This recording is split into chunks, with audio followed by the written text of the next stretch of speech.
Sa iba pang mga balita, nangako ang Bureau of Customs ng bagong reforma. Kasunod yan ng bansag sa kanila na most corrupt agency sa Pilipinas. Tunghayan ng detalye sa aking report. Nakatakdang makipagpulong ang Bureau of Customs o BOC sa Homeland Security matapos tawagin ng US State Department na most corrupt agencies sa Pilipinas. Ayon kay BOC Commissioner Ariel Nepomuceno, nasaktan daw siya nang makarating sa kanya ang balita lalo't kakaupo lamang niya noong Hulyo. Bagamat nasaktan raw siya, sisikapin nitong alamin ang pinagmulan. Sa kabila nito, sinabi rin nito na bilang bahagi ng nagpapatuloy na revamp sa kanilang ahensya, isinumite na ang report sa Independent Commission for Infrastructure o ICI para irekomenda ang pagsasampa ng reklamo sa 10 personnel nila. Tuloy-tuloy rin aniya ang revamp para matiyak na unti-unting masawata ang korupsyon sa loob ng ahensya. Aminado si Nepomuceno na hindi maaalis ang korupsyon sa ahensya sa kanyang buong termino. Pero tiniyak nito na nasa ilalim ng kanyang pamumuno, mahihirapan ang mga smugglers at katiwalian habang siya ang nakaupo. Ano talaga ito, cat and mouse. Ayokong bulahin ng ating mamamayan.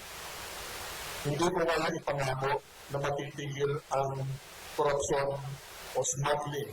Yan ang aming problema, smuggling during my time. Hindi ko wala pangako yan, nagpupulahan ka agad.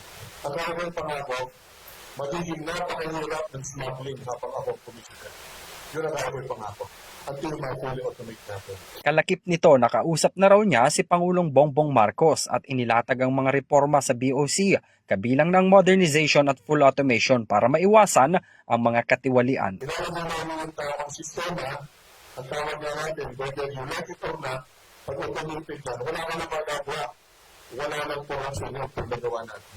That's the only solution. Sa nagpapatuloy naman na investigasyon sa DPWH, nakahanda raw makipagtulungan ang ahensya sa oras na sila naman ang tatanungin. Pero sana raw bigyan sila ng oras para ayusin ang problema, lalo't hindi lamang si Nepomuceno ang humawak ng posisyon ng paulat ang mga katiwalian sa ahensya. Nangako rin siyang pananagutin ang mga mapapatunayang sangkot sa anomalya sa oras na maipatupad ang full automation. So, full automation must be done. Otherwise, problems on corruption will persist in the Bureau of Customs. Smuggling will persist. So, yun talaga.